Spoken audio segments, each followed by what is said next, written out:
attacker on the bomb was linked to Mr. Harpham. The day after the attempted bombing in January, the FBI special agent in charge of the Spokane FBI office told the Spokesman Review that the bomb appeared to have been, quote, a viable device that was very lethal and had the potential to inflict multiple casualties.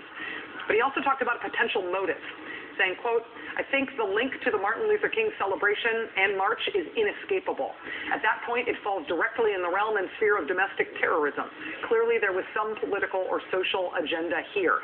That was what the FBI was saying about this attempted bombing in its immediate aftermath. Now, with the suspect in custody, federal authorities are saying essentially nothing about any potential motive, racial or otherwise. But the Southern Poverty Law Center, an organization that tracks hate groups, says that its own research shows that the man arrested was a member of a white supremacist group called the National Alliance in late 2004. The National Alliance is happy for you to know that they are in fact a white supremacist group, but they are denying that Mr. Harpham was ever a member. If you know one thing about this group, National Alliance, other than its connection to this case, what you probably know is about its founder.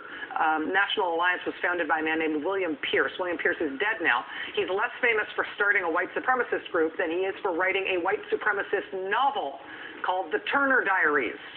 The Turner Diaries describes a violent overthrow of the United States government by white supremacists.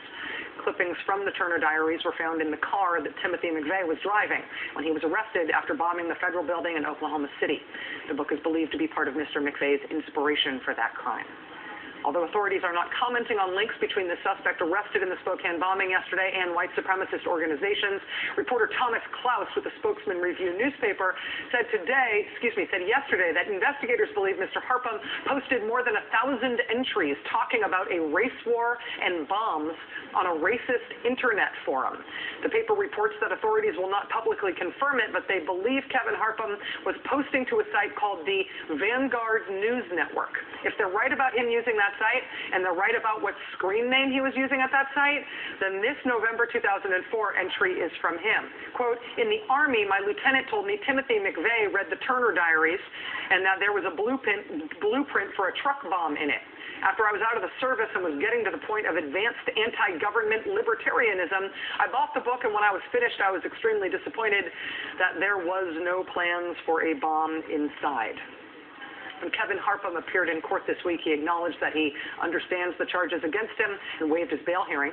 A grand jury will meet later this month to decide if there's enough evidence to indict him, and in the meantime, he will stay in custody. We were